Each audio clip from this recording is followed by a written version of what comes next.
አባ ኃይለ ኢየሱስ የሀገረ ስብከታችን ዋና ስራ አስኪያጅ፣ የደብረ ምሕረት ቅዱስ ሚካኤል ቤተክርስቲያን ዋና አስተዳዳሪ፣ ክቡር መጋቤ ምስጢር ቆሞስ አባ ቴዎድሮስ የሐመረኖ ቅድስት ኪዳነ ምሕረት ካቴድራል አስተዳዳሪ፣ ክቡር አባታችን መልአከ ምሕረት አባ ወልደ ኢየሱስ የደብረ ብስራት ቅዱስ ገብርኤል ካቴድራል አስተዳዳሪ፣ ክቡራን የአድባራት አስተዳዳሪዎች፣ አበው ቆሞሳን፣ የአብነት መምህራን፣ ሊቃውንተ ቤተክርስቲያን፣ አባቶች ካህናት፣ ወንድሞች ዲያቆናት፣ በዚህ ሰዓት በምድራዊና ሰማያዊ በረከቱ አብዝቶ ይባርካችሁ እንዲህ ባማረው አውደ ምሕረት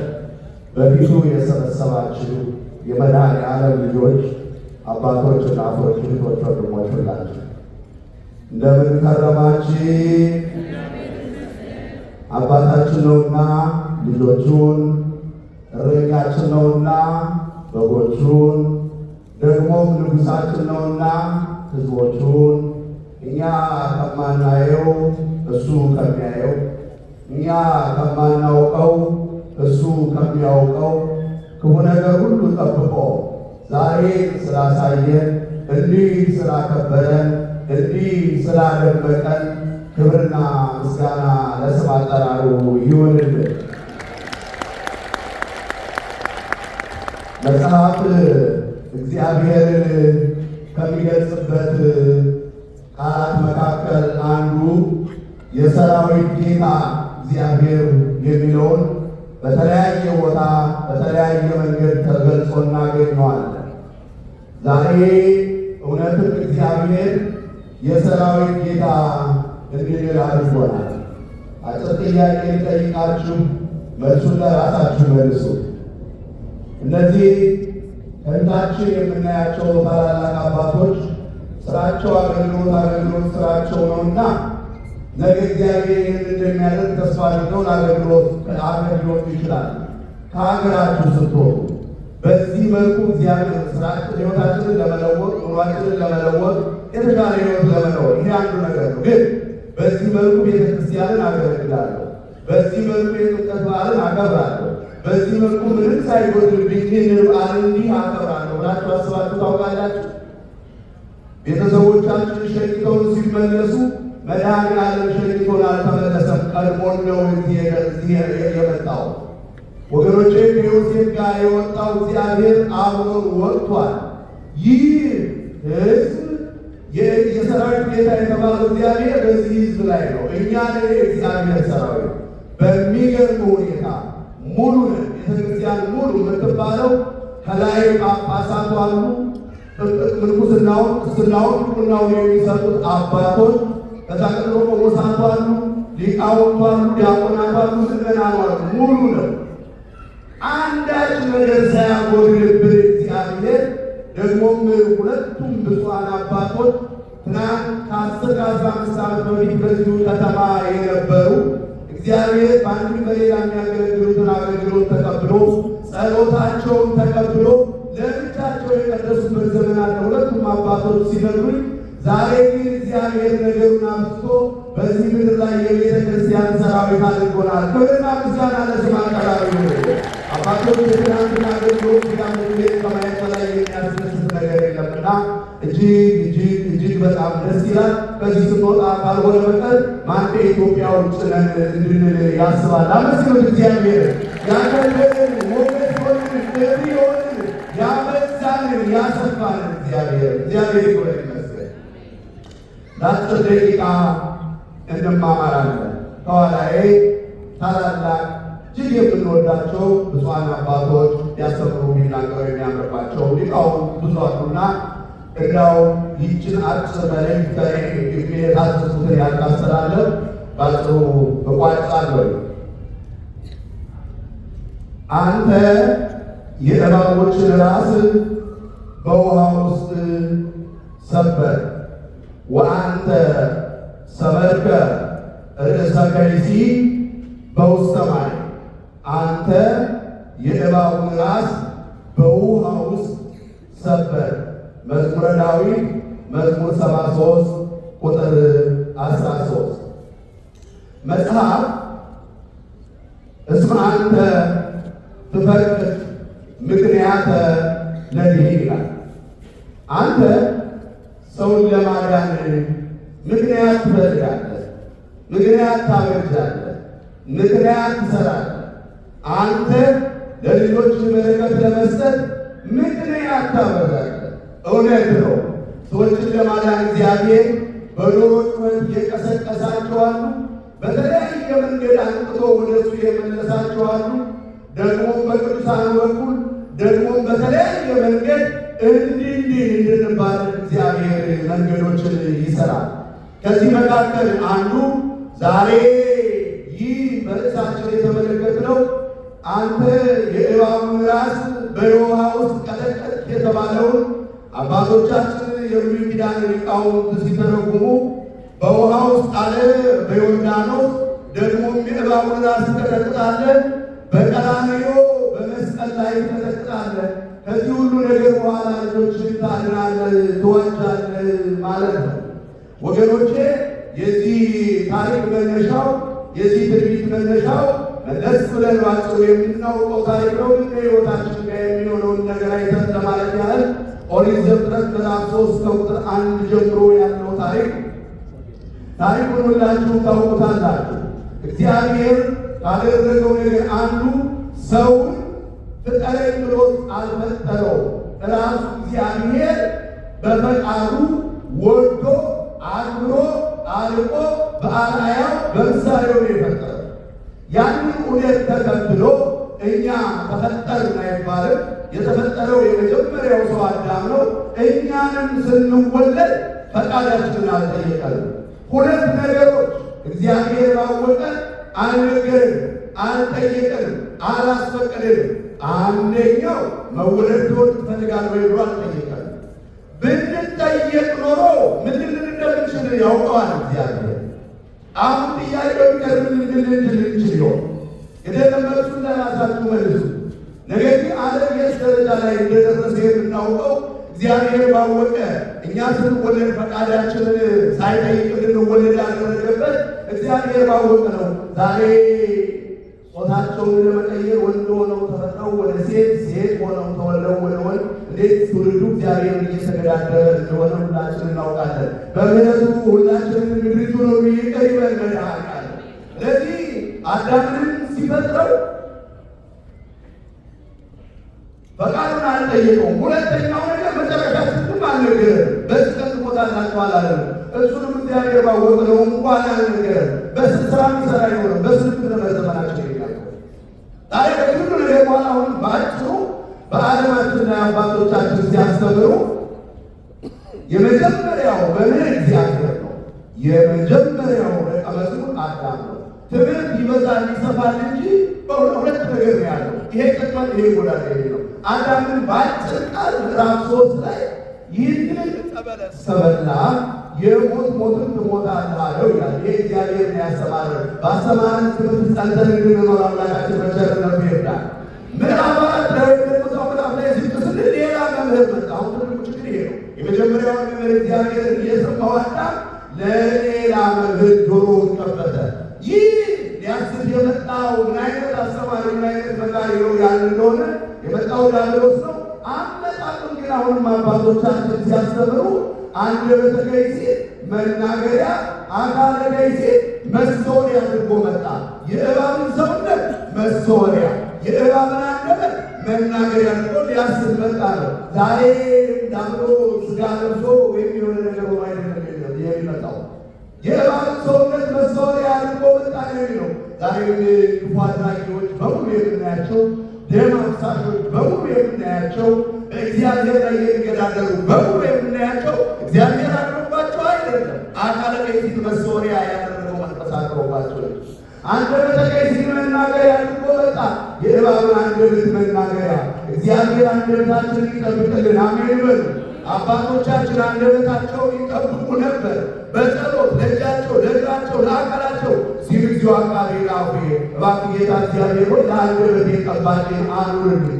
ይህም ብቻ አይደለም ማለት አቅለቀ አብሬ ካልሆነ አንደበቴን እዚህ ያስተማር አባ አጋቶን የሚባል ቅዱስ ቤተክርስቲያናችን ከማየው ነገር የተነሳ ክፉ እንዳልናገር ብሎ ድንጋይ ቆርሶ የኖር ነበር ይላል።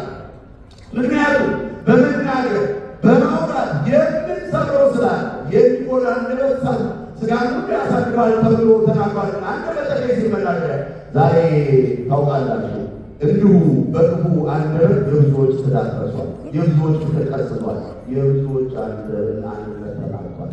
አንደበታቸውን መጠቀሚያ ያደረጋቸው አንዳንዶች በሚያመጡት ጦስ ዛሬ ምድራችን በሰላም መኖር አቅቷታል። ዓለማችን በሰላም መኖር አቅቷታል።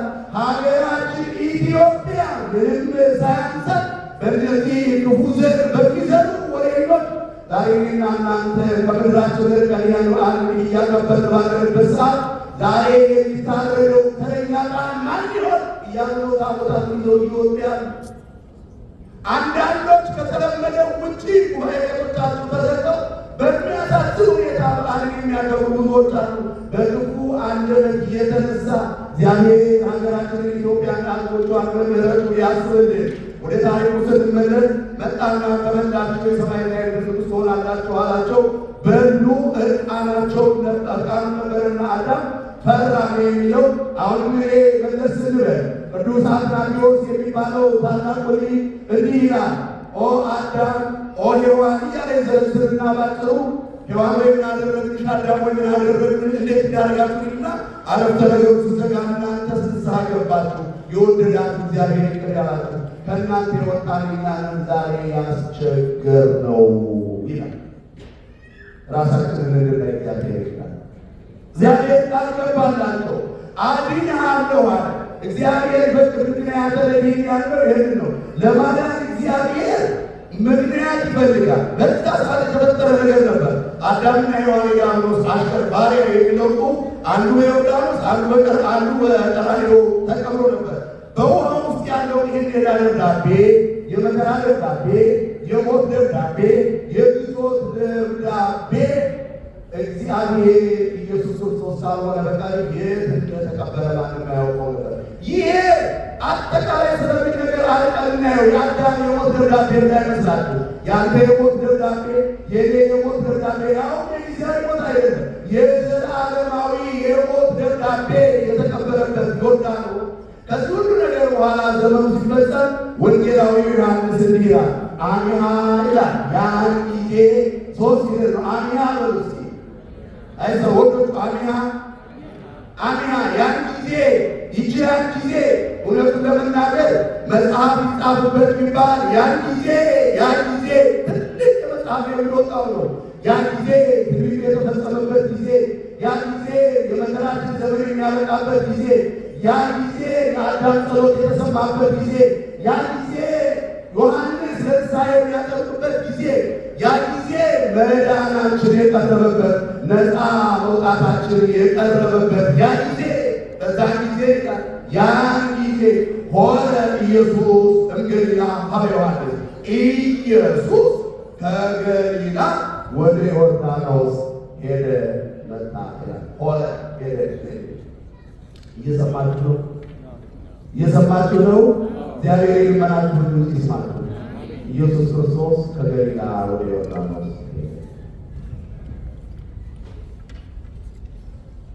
የሚገርመው ነገር እኛን ማዳን ዓላማው አድርጎ የመጣ ጌታ እዚህ ምድር ላይ ማንም ሰው ቢጠየቅ መኖርን ዓላማ አድርገን ነው ሁላችንም የምንኖረው። ተማሪው ፈቶ የሚሰራው የሚማረው፣ ነጋዴው ፈቶ የሚነግደው፣ ሰራተኛው ፈቶ የሚሰራው ሞትን ዓላማ አድርጎ እኛን ወደ እርሱ ለመጠቅለል የመጣ ሞትን ዓላማ አድርጎ የመጣ ኢየሱስ ክርስቶስ ብቻ ነው። ስለዚህ ያን ጊዜ ወደ ሌላ ሄደን በሄደበት ሁሉ ይሰራል መድኃኒዓለም። አሁን ወደ ሁላችን ሕይወት ይምጣ ወገኖቼ። በተጓዘበት በተራመደበት ሁሉ ዝም ብሎ አይደለም የሚራመደው። ሰሊሆም ሲደርስ መጻጉዕን አልጋህን ተሸክመህ ሄዳለሁ። ዓይነ ስውሩ ጋር ሲደርስ ዓይኖቹን ያበራል። የጎበጠች ዋጋ ሲደርስ ጎባጣዋን አቀና፣ ዕውራንን አበራ። ልጅ የሞተባት ሴት ጋር ሲደርስ እንባዋን አብሶ ልጇን አስነስቶ በዛ አለፈ ይላል። አሁንም ይህ የመጣበት የአንድ ሰው ጉዳይ እንደተእውሩ ተወልደ የአንድ ሰው ጉዳይ እንደመጣቱ ሳይሆን አሁንም ይህ ጉዞ የተለየ ነው። ታላቅ ጉዞ ወደ ኢየሱስ መንገድና አለወጣ ነው። ይህ ቃል የኢትዮጵያ ኦርቶዶክስ ተዋሕዶ ቤተክርስቲያን ብሉይና ሐዲሱን የምታገናኝበት ቃል ነው። ወደ ዮርዳኖስ መጥተን ነው ዛሬ ያደርነው። ዮርዳኖስ በተባለችው ቦታ ነው ዛሬ መጥተን እዚህ ያደርነው። ትናንት ጽላቱን ለሙሴ የሰጠው ሀብተ ሙሴ በኢያሱ ላይ ያደረና የኢያሱን ስራ እየሰራ ሙሴ ጉዞውን ቀጥሏል። ታቦተ ጽዮንንም ተረክቧል። እየሰማችሁ ነው። ሀብተ ሙሴ በኢያሱ ስላደረ የሙሴን ስራ ይሰራ ነበር። ለጽላቱ ታቦቱ ሲሰጠው ከነሙሉ መመሪያ እንዲህ አድርግ እከሌ የሚለው መጽሐፍ ቅዱስ የተጻፈውን ሰጥታ ይወጣለው። ሀብተ ሙሴ በኢያሱ ወገኖች እንደዚህ ይበላችሁ። ያ በኢያሱ ያደረው መንፈስ ዛሬ በእኛ በእናንተ ላይ ዛሬ በትውልዱ ላይ አድሯል። ለታቦቱ ክብር ይሰጡ እንደነበረ ሁሉ ወጣቶቻችን ዛሬ በአሜሪካ ምድር ላይ ምንጣፍ እያነጠፉ ያለ እረፍት ስራቸውን ትተው ብዙ ጊዜ ተጠው እንዲህ ያማረ በዓልን እንድናከብር የሚያደርጉት የእነዚህ የደጋግ አባቶች መንፈስ ስላደረብን ነው። ክብርና ምስጋና ለስሙ አጠራር ይሁን። በዚህ ክርስቲያን የሚቃም ከሚያደርገው በዚህ የተነሳ ነው። ያንን የቃል ኪዳን ታቦት ይዘፈተናል። ሁለተኛው ደግሞ የአዲስ ኪዳን ታቦት መድኃኒታችን ኢየሱስ ክርስቶስን ጥምቀቱን የምናከብርበት ነው። ከገሊላ ወደ ዮርዳኖስ መጣ ይልና አንድ ሰው አየው። የቤተ ክርስቲያናችን ሊቅ ቅዱስ ዮሐንስ አፈወርቅ በድርሳኑ እንዲህ ይላል።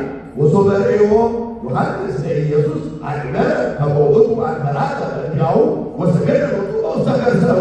ገና ከሩቅ ሲመለከተው ያ በኤልሳቤጥ ማኅፀን ሆኖ በግንባሩ የሰገደለትና በደስታ የዘለለለት ያከበረው ጌታ መሆኑን አወቀ። እዚህ ቦታ ላይ የሚመጡ ሰዎች ሁሉም ከተጠመቁ በኋላ ተጠመቀ አይደለም።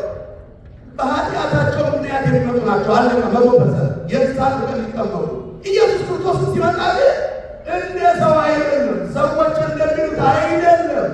እሱ የዓለምን ኃጢአት የሚያስወግድ እግዚአብሔር በግ ነው። ለምን መጣ ነው? እኔ ባንተ ልጠመቅ እንጂ አንተ ልትጠመቅ ይገባሃል ወይ? እሱ ግን ትንቢቱ ይፈጸም ዘንድ መጣ። ኢሳይያስ ምዕራፍ 53 ቁጥር 12 ላይ ከአመፀኞች ጋር ተቆጠረ ይላል። ከአመፀኞች ጋር ተቆጠረ። የሚገርም ነው። የዝማሬ ብቻ ሳይሆን የሥነ መለኮት ሊቅ የሆነው ቅዱስ ያሬድ ይህንን የኢሳይያስን መጽሐፍ በተረጎመበት ክፍል በዜማ መልኩ ሊቀ ካህናት ክርስቶስ ተወለቆ ምስለ ሌዋውያን ከመ ይደምረን ምስለ ነፍሳተ ጻድቃን። የመጨረሻው ኢየሱስ ክርስቶስ ከመጨረሻው ኃጢአተኞች ጋር ተቆጠረ።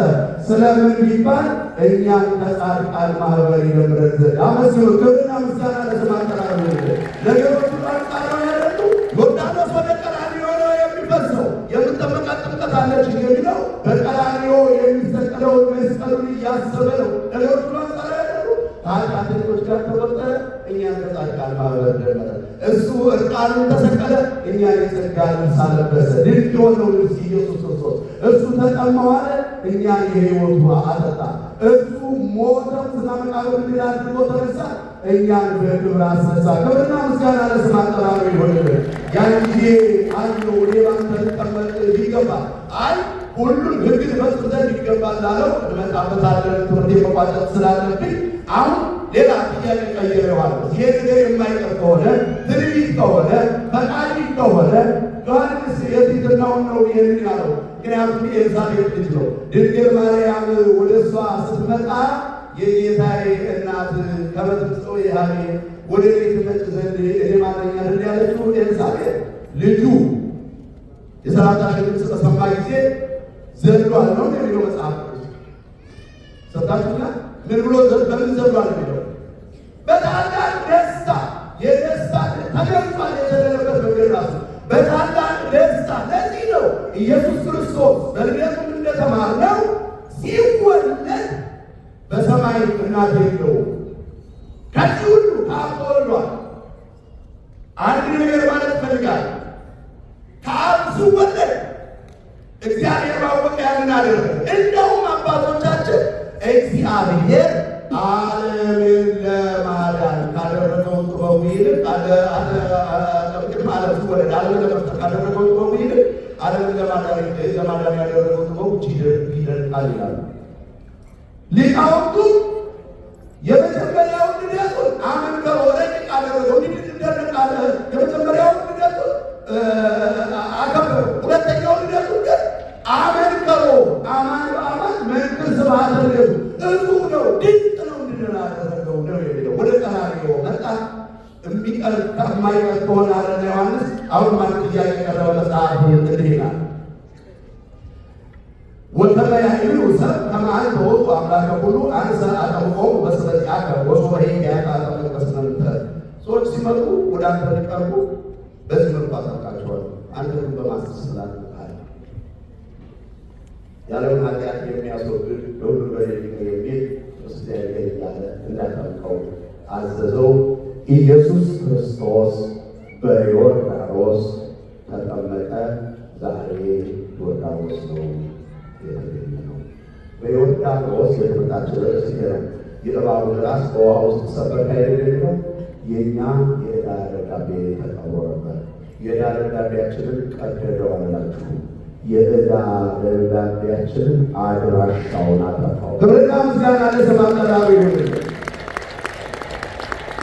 አይቆ ታመሰገናችሁ። በዚህ ቀለል አድርጌ ልንገራችሁ። አለቃ ስለምናየው 20 ዓመት አይበልግልና 20 ዓመት ፍርድ ቤት ይፈርድብን እስር ቤት ታሰራላችሁ ተብሎ አይበልግል በቃ ድንገት የሆነ ነገር ተፈጥሮ በሁለተኛው ቀን የ20 ዓመቱ የዕዳ ደብዳቤ ተቀዶልሃል ብሏል። ይችል ያለ ምንደሰት ነው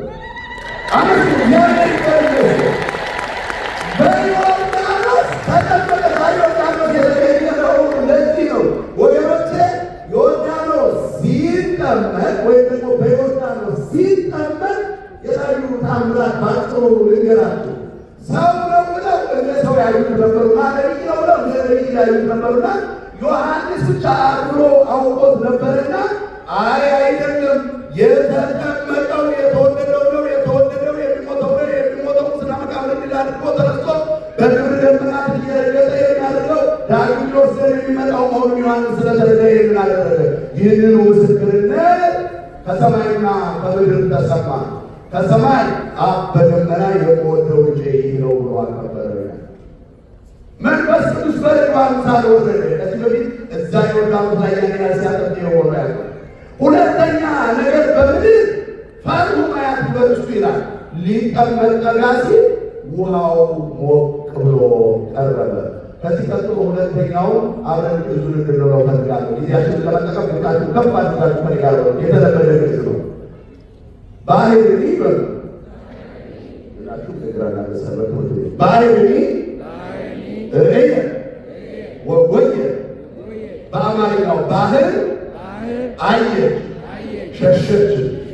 በምንድን ነው የሚታየው? በምንድን ነው የሚታየው? ባህር ከሆነ ባህር አየች ነው እያልኳቸው ያለው። አይን ያለው ውሃ ጋጥማት ቀላል አይቀር ለእኛ ነው ውሃ አይ ለፓርቲ የሚሰማበት ሆነ። ለዚህ ነው ኤርትራ ተከፈል ሲሆን የተከፈለው። ክብርና ምስጋና ለአምላካቸው ይሆን። ይህ አንድ ነገር አለ። የመጣው አምላክ ነው በሰማይና በምድር ይህ ተከሰተ። ታዲያ አምላክ ከሆነ ለሰማይ በምድር ሁሉ ነገር ከተደረገ አድርጋለሁ ብሎት ለምን ተጠመቀ ስንል ባጭሩ አንዳንድ ነገሮች አንዳንድ ደቂቃ ባልሞላ ጊዜ ውስጥ ልንገራችሁ። አንደኛ የዕዳ ደብዳቤያችንን ቅድም እንዳልኳችሁ ይቀድሰን በትእዛዝ የተጻፈውን የዕዳ ጽሕፈት ደመሰሰ። ቆላስይስ ምዕራፍ 12 ቁጥር 14። ሁለተኛ ሥርዓተ ጥምቀትን ለመስራት ከኃጢአት በቀር በነገር ሁሉ ሌላ ተፈጠረ። ገላትያ ምዕራፍ 4 ቁጥር 15። ሶስተኛ ውሃውን ለመባረክ በተለይ ውሃውን ለመባረክ በመዘመሪ አታጥቦት ነበርና የበረከት ውሃ ለማለት ነው። ይህ ውሃ መባረኩ ለኢትዮጵያ ኦርቶዶክስ ተዋሕዶ ቤተክርስቲያን እጅጉን የተለየ ነው። እዚህ ሆስፒታል የሞት ደብዳቤ ከአሜሪካ ጋር ይዘው ሄደው ኢትዮጵያ ተዋሕዶ ሆስፒታል ተገነባ ተብሎ ሳይሆን የሕይወት ደብዳቤ ያደርገው የሚመጡት በተቀደሰው ጸበል በተቀደሰው ማለት ነው። ክብርና ምስጋና ለአምላካችን ይሁን። ውሃው ለመባረክ ሶስተኛው እኛን ዮርዳኖስ ለማድረግ አንድነት ሶስትነቱን ለመግለጽ ነው። በዮርዳኖስ እሱ ተገልጿል። ዮርዳኖስ ሙዚ የስማቁነት ታይቆን ይላል። ሁለመና ዮርዳኖስ ሁለመናችን ዮርዳኖስ ሆኗል። ምክንያቱም በዮርዳኖስ አብ ሲጠመቅ ወልድ የምወደውን ጀምሮ መንፈስ ቅዱስ በርግብ ሰዓት ወልድ ሲቀመጥ መንፈስ ቅዱስ በርግብ ሰዓት አብ የምወደውን ልጄ ነው ብሎ አብ ወልድ መንፈስ ቅዱስ ተገልጠዋል። ንገሩ፣ እኛ የምንጠመቀው በማን ስም ነው? በአብ በወልድ በመንፈስ ለመናችን ይወርዳል። ወሶራን ላመስግኑ ክብርና ምስጋና ለአምላካችን ይሁን። ታዲያ ይህ በዓል እስከ ቤተክርስቲያናችን ቃል ወስና ሁለቱን ኪዳናት ስላሏል የሚስጥር ሀገር ስለሆነ መንፈሳዊ ኩራት መኩራት ካለበኛ ሁለት ኪዳናት አሉ። ብሉይ ኪዳን፣ አዲስ ኪዳን አለ። አንደኛው ኪዳን የጸናው ጽላቱ ነው። አንደኛው ኪዳን የጸናው መስቀሉ ላይ ቀራንዮ ነው። የሁለቱ ኪዳናት አሻራ ታቦተ ጽዮን ኢትዮጵያ ያለችው ግማደ መስቀሉ ቢሸር ማርያም ላይ ነው። ከረና ይቻላል። ይሄ ነው የምናከብረው። ሌላው የበዓል የምናከብረው ብቻችንን እንዳይመስላችሁ አንደኛ ከምድር ጋር የምናከብረው ምድሪ ርቆ አይቆተቆ ከምድር ጋር የምናከብረው ከምድር ጋር የምናከብረው ነገር ግን ከምድር ጋር የምናከብረው ከምድር ጋር ምድሪ ርቆ አይቆተቆ ምድር ባየች ጊዜ ያመሰገን ይችላል። የኢትዮጵያ ሳር ቅጠሉ ሰርዶ ምድሩ በሙሉ ሙስሊም ወጥቶ ሳይቀር እግዚአብሔርን የሚያከብርበት በዓል ነው። ይህ በዓል ዛሬ የላስ ቬጋስ ምድር ከኛ ጋር ላኳን እያመሰገነች ነው። አመስግኑ እግዚአብሔር። ሌላው ግን የበዓል የምናከብረው ከመላእክት ጋር ነው። ባረክናከ ምስለ መላእክት ይላል። ወሀብከነ መንፈሰ ልደት ይላል የቤቶሪያው ወሀብከነ መንፈሰ ልደት የልጅነትን መንፈስ ልደት ስለሰጠን ዳግመኛ ልደትን ባረክናከ ምስለ መላእክት ይላል። ከመላእክቱ ጋር እናመሰግናለን ይላል። መላእክት መስላችኋልና ከመላእክቱ ጋር አመስግኑ። እንኳን አደረሳችሁ።